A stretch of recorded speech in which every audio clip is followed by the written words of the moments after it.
Okay, this is a meeting of the Fire Station Building Committee on November 17th at 4:30.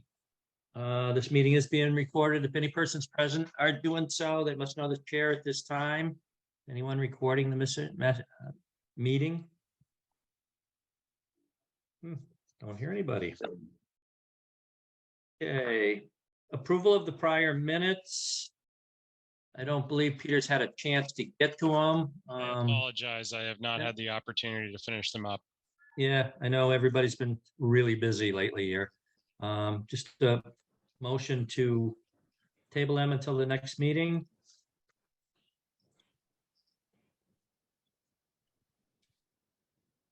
Somebody want to make a motion to table the minutes for the next meeting? So moved. Ah, good. Is there a second? Second. Very good. Okay. Let's do a little roll call. David Singer. Yeah. Hawkins, yes. Mayor. Yes. Chief. Sorry, yes. Yes, very good. Carol. Yes. David. M. Yes. Steve. Yes. Jane. Yes. Amy.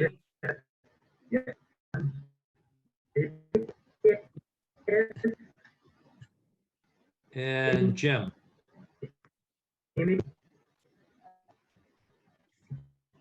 Jim Wynn.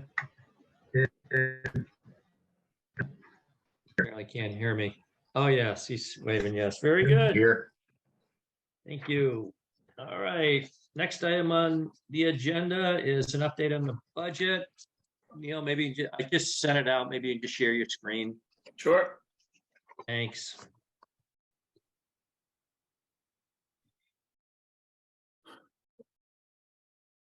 So budget update, I think since we last met, 3 weeks ago, I think the only bill that we have paid was to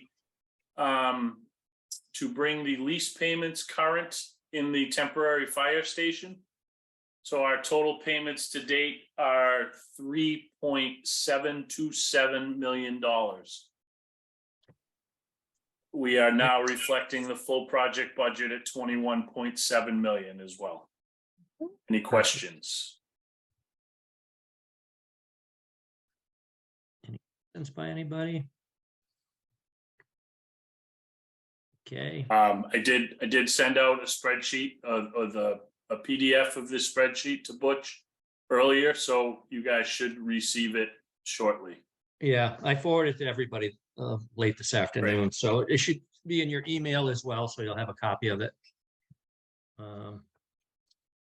Okay, project updates, permit process, and Procore programming. Katrina, and I know Katrina, you want to, as the mayor requested the last meeting, present the committee with sort of an update of the design and information about the design and some of the schematic information. Do I need to make you a co-host to do that? Or you may need to, and I would ask you to do that with Adam because he's actually got control of the images that we want to share. Yeah.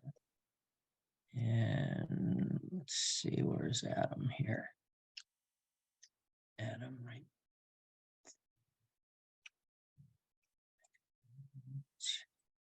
Yeah, she's all set. Okay, so what we were requested to do was, among other things, I'll skip over Procore and permits for the moment, but for the building committee and any city council members who are present for this meeting specifically who haven't seen the latest rendering and just a overview of where we are with the project. Certainly the documents are out. The contractor's starting to work on getting things done on the site. But this is the updated rendering that we were asked to do, and this is what is appearing on the signs that are posted on the fences at the project. And this is roughly showing approximate colors. We know it's not exact, You know, for example, the roofing material, I don't think is exact. The masonry is a little bit off, but this generally shows the schematic color selections that have been made. And you can see there's the bike rack out front. You can see that the electric charging stations are being represented here. And in the back, you can see the bays and some of the signage on the building. So if there are any questions about that, please shout out. Obviously, I can't see everybody necessarily on here, but we'll go to the next image. Okay, great. This was the site plan from Fuss and O'Neill when we did the zoning planning, the special meeting back in the beginning of June, before the outbuilding got to be the size that it is and funded by the grant. So we used this with our team for Fuss and O'Neill to describe what was going on at the site. And this is a good view with north being to the left, I believe. No, north is up. Yeah. Up. Yes, north is up. I've had a bunch of site plans in front of me, so I just want to make sure. On the east, the driveway and the pulling out area, the apron for the apparatus bays, and instead of the tree being on that one little island between the parking and the apron, now to the right side, we're going to have the propane tank is going to be over there instead. So that this is not the latest, but this was the best color image to kind of show relative to the buildings that are surrounding the site and Coombs Ave and the parking at the dealership.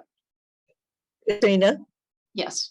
so the other day when we were not the day we had the prior to the groundbreaking, there was a spirited discussion amongst members who were there of the street trees, and I see you showing 3 out of the 5 remaining, which is fine with me. The chief may have some thoughts on that.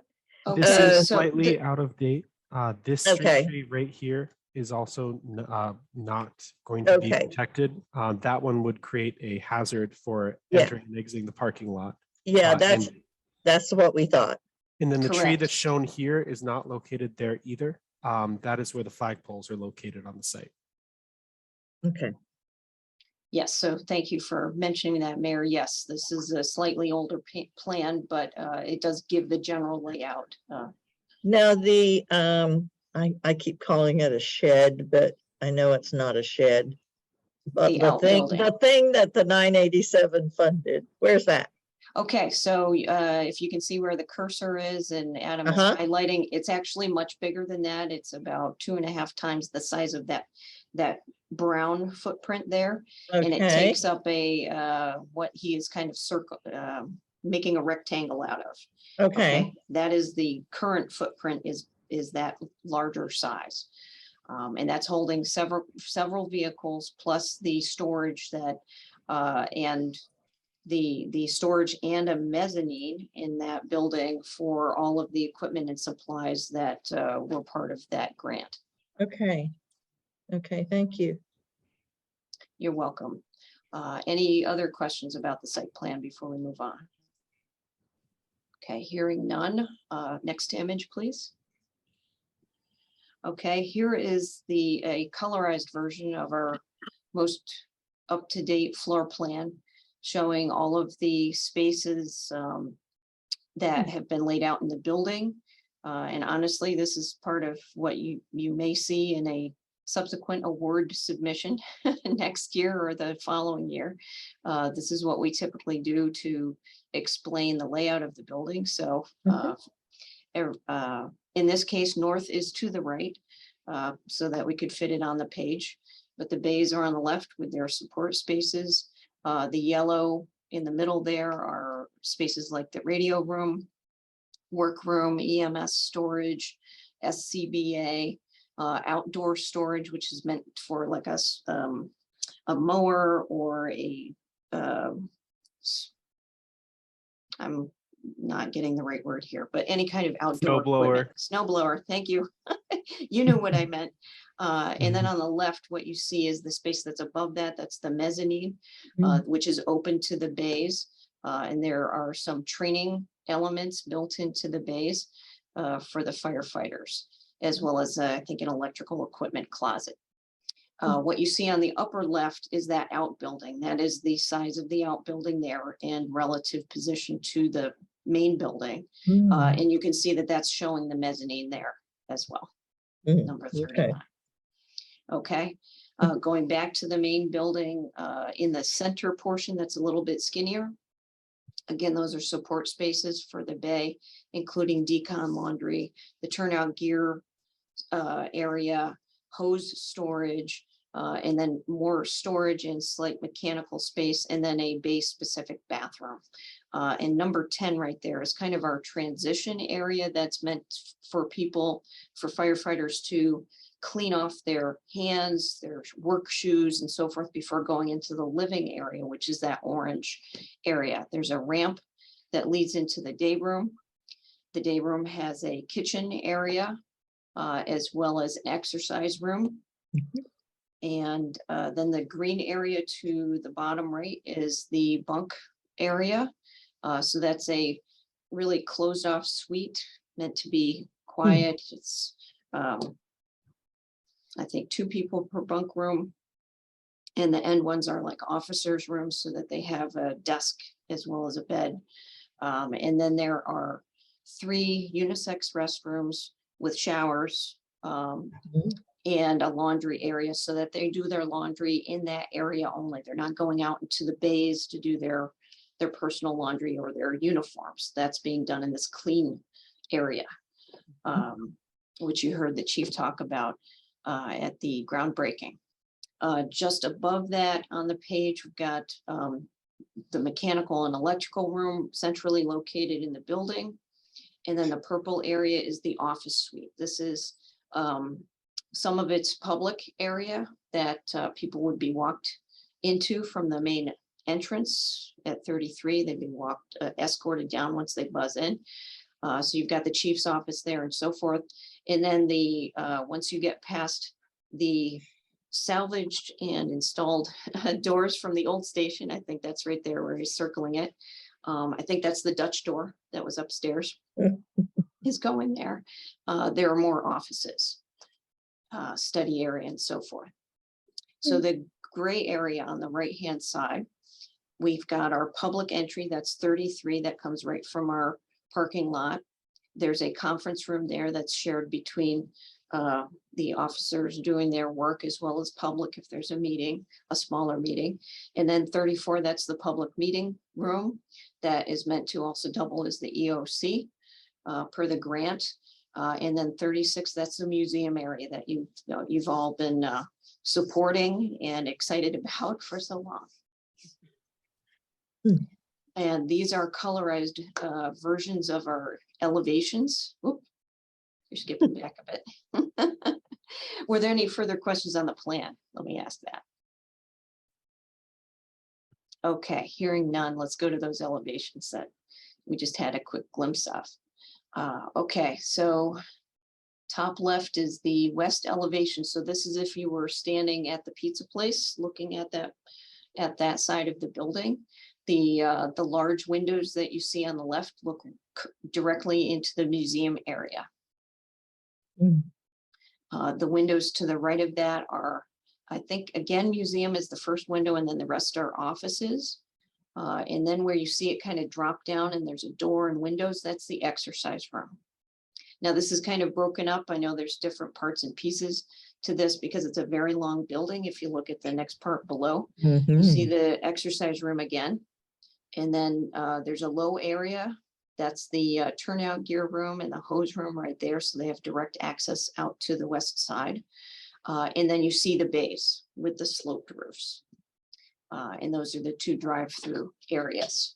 So that's the west elevation facing the dealership. And you can see there's a big Maltese cross symbol on the top of that. That will be visible from Main Street as you're coming into town. And this is a little graphic error here where it's Oh. white here. This white triangle, this should be a continuation of the red across. Right, it's a band. Okay, and then on the bottom of the page, what you see is what faces the railroad tracks. So this is masonry. Very straightforward facing the railroad tracks, not a whole lot going on there. There are motion activated security lights on that wall. So those lights are not on unless there's motion detected there. Correct. That was one of the items that was specifically mentioned and discussed at the special planning board meeting. Excuse me, next. Okay, so on the top of this page, you see the first half of the east elevation, the bays where the vehicles would be coming out. In the middle of that is the radio room. And the band on the top of the bays there, that is how it should have looked on the other side of the building. In the middle, you've got the area where the ramp that connects the bays to the day room is just inside there. And then the windows on the right are still at the top of the ramp, but they provide light into the day room where the firefighters are gathering. The next part of that you see just below those windows, most of them are the bunk rooms. And then I think the two on the far right are the conference room that's near the main entrance.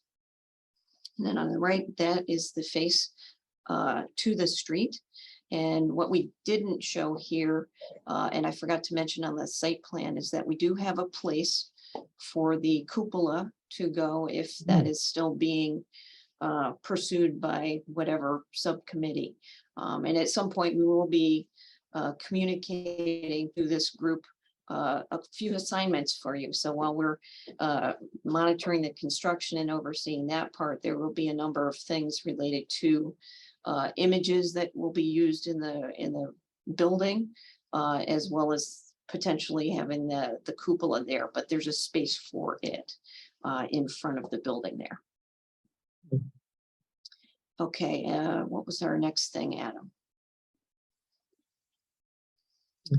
Could you talk about that, Adam? Because I know you were working with our teammates at Tecton about this. Sure thing. Just 1 second here. I'm having a little bit of issue with the presentation.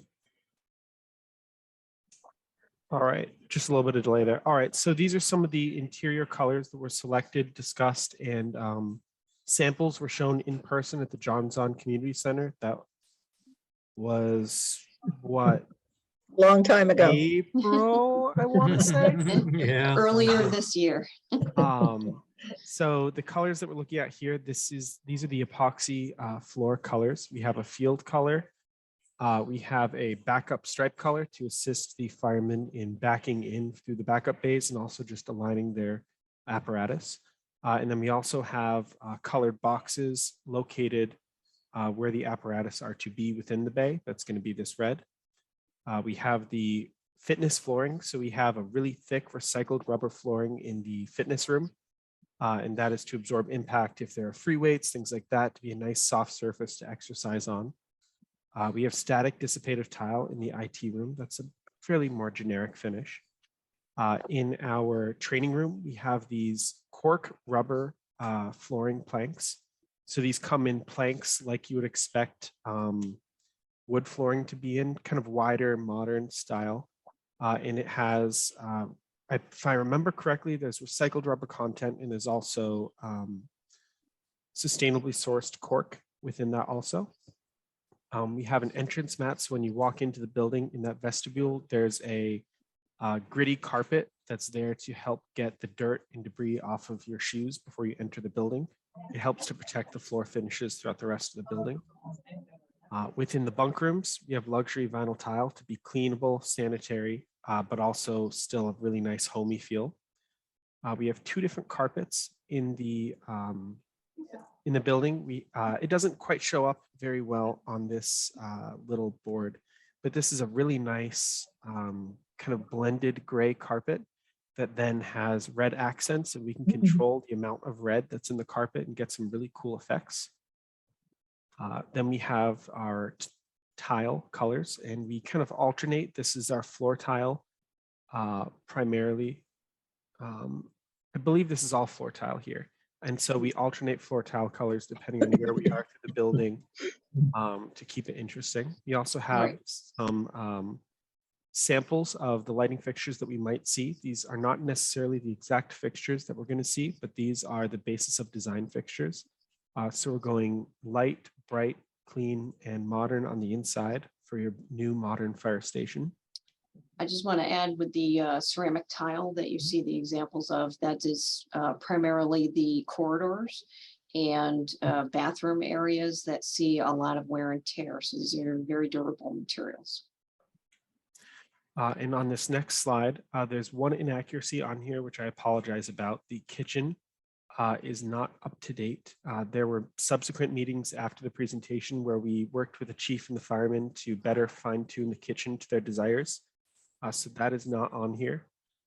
But the rest of this, we can see wall tile in the public bathrooms is some nice bright white wall tile, bright white wall tile in the office and bunk bathrooms also. We're going to incorporate striping. If you guys have been to the chief's temporary office in the Department of Mental Health building, if you look at his doors, I believe it was Peter who did a great job, Lieutenant Peter, in painting on this stripe similar to their fire apparatus. We're actually incorporating this into numerous spots into the new fire station as privacy film on windows and also a decorative paint band in the hallway. So we're taking inspiration from the fire trucks and bringing it in.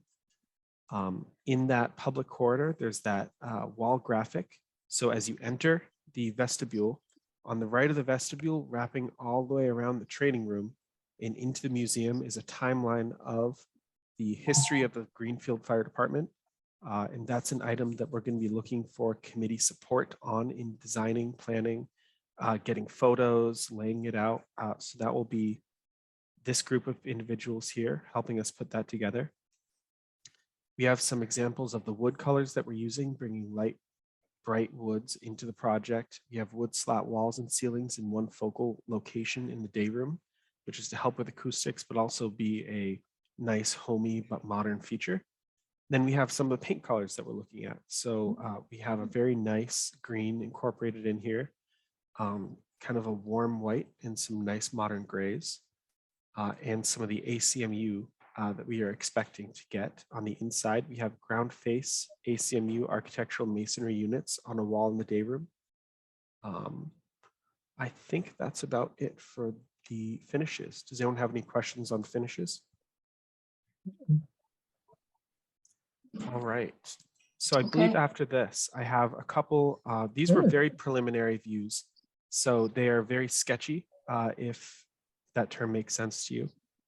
This is a view without fixtures, very rough forms and shapes of what the conference room looks like.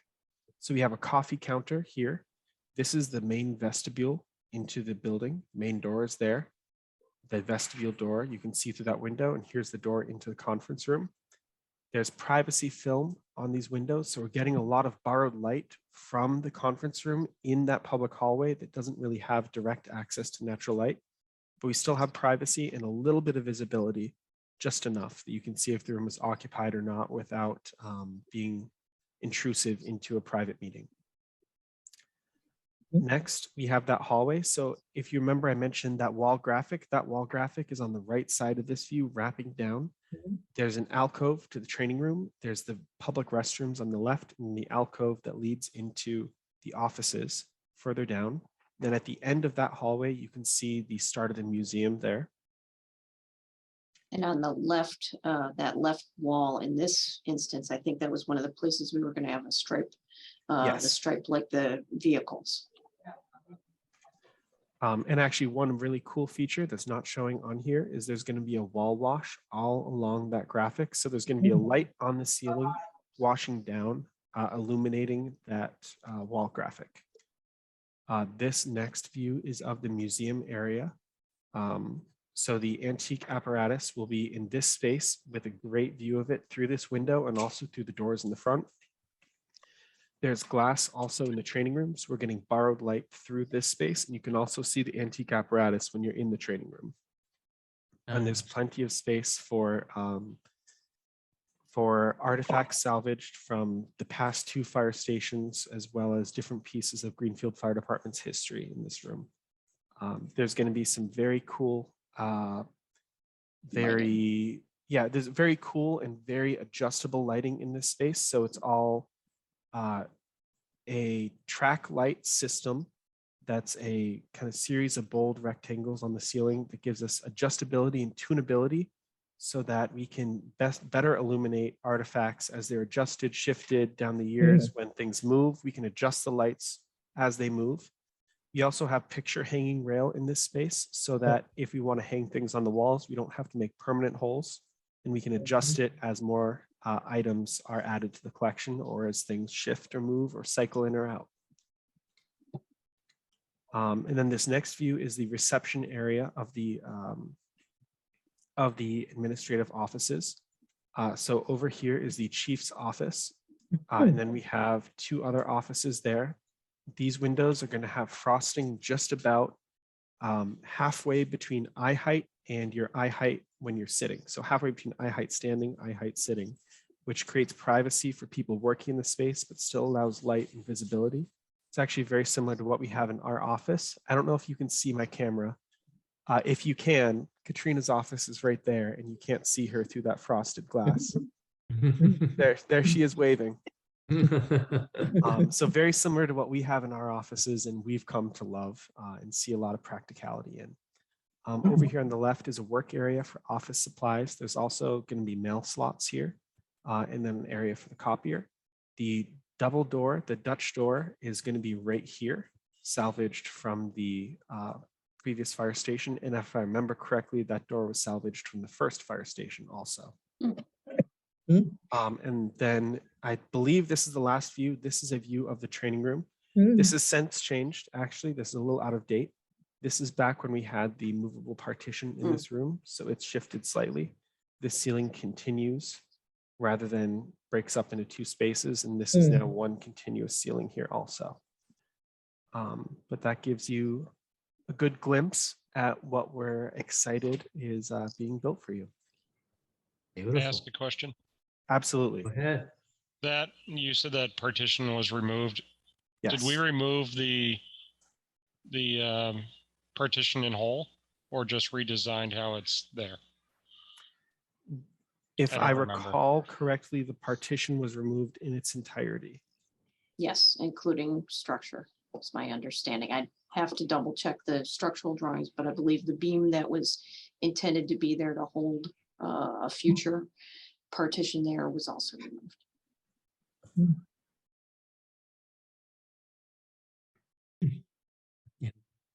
Any questions for Adam or Katrina? It's great. Thank you. I do have a couple things to add on the end of this. Butch, you had, Chairman, you had asked about permits. As far as we know, the contractor is still working on a few permits. They're still able to do a little bit of work on site. And there was another thing. Procore, which is the software the contractor is using to communicate and send information to the teams. As it's coming from them, we get to review information, check that it's meeting the criteria. If they have questions, all of our team is looking at those questions and answering them. So it's a method of communication. And right now, I believe, Butch, you have access to that. Neil has access to that. And I know at our meeting last week, was it last week? No, Monday. Monday, it flies, that we have a couple more people getting the access just to see things, not to have decision-making capabilities. So that's Procore. And another item that I wanted to mention, it was not on the agenda necessarily, but it's a good update to give. We got the breakdown of the energy modeling that was done for the Eversource incentive. And while we knew that we had hit the target goal of, they had said the energy use intensity, we needed to get to 35 or less. The building made it to 34.7, which is a great achievement. So thank you, Carol, for all your help in pushing the team to do as much as we could, but also keeping the project to a budget that makes sense. And we're all there. So the next step with the energy modeling is to really look at how everything gets built and stay on top of it to make sure that everything is built according to plan. Sounds good. Can you email me a copy of the schematic stuff that you just presented, and then I can just forward it to committee members, and maybe the mayor and her staff could maybe put it up on Yeah. the city's website, some of it Yeah. or all of it? I'd love to do that. Yes, please do. I'll send it your way momentarily. Hmm. Butch, I have a question. Sure, go ahead, Fernando. I was wondering if I could be added to the Procore Sure. software. Yeah. We found out through the library that we were not notified of changes or things that were happening until they had been Right. approved. So it will be easier to do it if we can see it before it happens. Sure. No problem. Thank you. Any other questions on any of that updating? No? Hey, thank you very much. Very nice. Title search, railroad, anything new with that, Mayor? Hate to bring it up. It's kind of been taken off my plate and put on the chief's plate to a certain extent. I thought we were in fairly good shape the last time you and I talked, Bob, but I can't remember. Yeah, so I've been in contact with several people from the railroad. However, they've been MIA the last week and a half. So a little bit more of the same. Right, yeah, we'll keep adding it to the agenda. And the utility pole, Neil, anything new on talking with those folks? Actually, I'm going to ask Katrina to chime in. We've had some coordination meetings with Eversource and with Comcast, and I'd like to ask Katrina to bring us up to speed on those meetings. Sure, with pleasure. So the last several conversations that have happened last week and the week before with both Eversource and Comcast representatives, Pacheco Ross put out a sketch plan of a potential route for the fiber line that Comcast has running across the property currently on the poles. Eversource is taking care of their lighting issue on their own. They're not looking for anything from us or the team or the project at this point. But because Comcast needs to keep the fiber line running for the city, they are temporarily, or I should say, they are planning to run the fiber line temporarily across the construction fence at the south end of the site.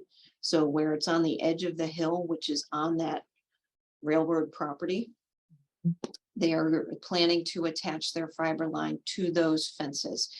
We did bring this up to the contractor on site on Monday, as well as at the meeting afterwards, that we want to make sure that the fence is in sturdy enough condition that the fiber line can go there without issue. But that is Comcast's solution for the temporary running of it. The more permanent solution that Comcast is coordinating with us, and I've sent the information to Fuss and O'Neill to look at a catch basin issue on the east side of the property.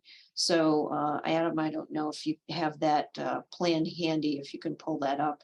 The idea is for Comcast to trench along the east side of the property where we're already doing work. And for the permanent line, run in that trench up to Main Street and then across underground to a pole, I believe, at Coombs, and then come up out of the ground and go down Coombs above ground. And that's all on them to take care of because they do not have an easement for coming across the property as it stands right now. So if we zoom into the right-hand corner, so this is you can see that there's a little catch basin that on the civil site plans is capturing water that's coming from kind of the Main Street side of parking because everything kind of drains to the south and is coming downhill that way. We're looking to either shift that catch basin towards the building a little bit, or having Comcast cross that, but I think we are all preferring to keep them as separate as possible. They don't need a whole lot of space, and if we're able to move that catch basin over, let's say 24 inches or 36 inches, that may do everything that Comcast needs to do. So that's what we're in the middle of working out. And we are going to have another conversation tomorrow afternoon, I believe. Right, because the power line has already been rectified with Eversource, right? They're all set with moving that around. I believe so, yes. Right. Ironically, at the groundbreaking, Jim Nguyen had a conversation with me about a project he did in Springfield, and they just simply did almost the same that you're proposing there, running it underground and dealing with it that way. So that's good that little thorn on our sides for the last year is being finally taken care of. Well, when Questions? I think when they realized that they have limited time to take care of this, they started moving. Yeah. Everybody works good under pressure, you know? Mhm. Any questions on those items by anyone? Should have told them 6 months ago. Yeah, right. Dark. New business at all? I just want to talk about our next meeting for new business. Maybe Neil and Katrina can help us out. I think we were talking about 3 weeks. I believe we were, and one of the other things, and I want to get Neil's feel for it because we talked about this on Monday at the pre-con meeting, is really when are the payment applications due for the contractor, and we want to make sure we have the time to review those. And then for whatever needs to be approved by the committee, we do that. If it's anything related to the pay apps, or if the pay apps are a regular occurrence with what Neil does anyway. So if there were special items that needed to be brought up, we would do that with the committee, but there are limits for that. So I think we said we asked the contractor to process all invoices and have them to me by the end of the first week of the month. So December is a little funky because the first full week of the month is the 9th. Mhm. Right. So we would not, we could still, 3 weeks from tonight, Butch, would be the 8th. 8th, yeah. And we could still meet on the 8th if we wanted to. I just can't guarantee that we'll have any new budget information to share at that point in time. Right. And then we would meet again on the 29th, 3 weeks later.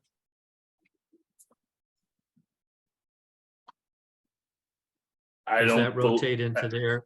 I don't think there would be a need to meet before the first week in January when we'd have a new round of invoices. Perfect. Okay, so how does folks feel? Do you feel you want to meet on the 8th, or do you want to do the 9th, and Neil would probably have budget information? The 9th is a Friday, Butch. Oh. It'd be the 8th or the No. 15th.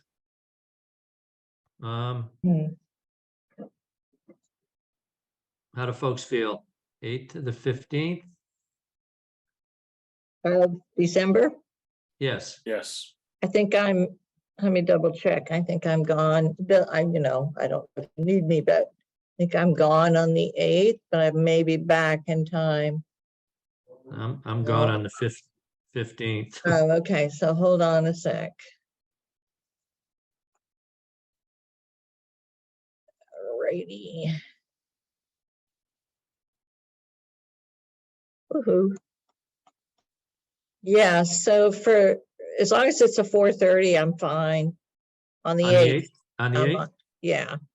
All right. 4 or 4:30, whichever. Okay, why don't we say 4:30 on the 8th for the next meeting? Okay. Any objections? No. Perfect. Okay, any other new business?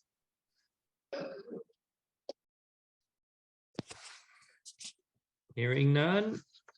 About a motion for adjournment. Butch, before you go, I forgot to mention, Katrina, I've got those 2 samples of stone Did you want to do something with it? We're supposed to get some here as well, and it was a question of, do they match the previous samples that we had presented to the committee and were selected some months ago. So we should have the same exact samples in our office. We wanted to make sure that you had samples that if anyone in the committee or anyone else wanted to see those materials, you actually had them there for reference. If you don't want them cluttering up your office, you can send them to someone else. Fine. Are they substantially different than what we chose? It's just a different manufacturer. Oh. And right now, I don't know that we know I know that we know who the mason is. We don't know which block manufacturer they're going with. So we had the basis of design was a Jandris block, and these are from Westbrook, I believe. Yes. Okay, so it's a different manufacturer, but they're trying to get the same color, so there may be some Some slight differences, variation. and that's what we need to check. Okay, because I have some here in my office as well. I have a very small one of the red, but a very large one of the gray. I Right, believe but those again, are the Jandris samples that you have. Mayor. Yeah, they would be. They were from long ago. right, so when we know who the manufacturer is, then we can say, okay, it's definitely this. But at least you've got a representation of what the intent was. And we have it in the specifications that we'll get a full-size sample for the committee to review in person of each type of masonry. So whenever we get the manufacturer, they will submit a full-size sample and we can all take a look. Perfect. Okay. Any more on that, Chief? You're good? Perfect. Make a motion to, Second, Second, okay, David Singer. Butch Hawkins, yes. Mayor, yes. Chief, yes. Carol, Yes. David, M. Yes, sir. Yes. Thank you, Steve, Yes. Jean, Yes. Amy here?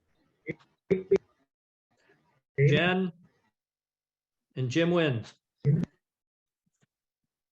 Thanks, everybody. Have a happy right. Thanksgiving. Have a happy And I'll see you Thanksgiving on the 8th. And, weekend. Bye now. yeah. Thanks, everyone.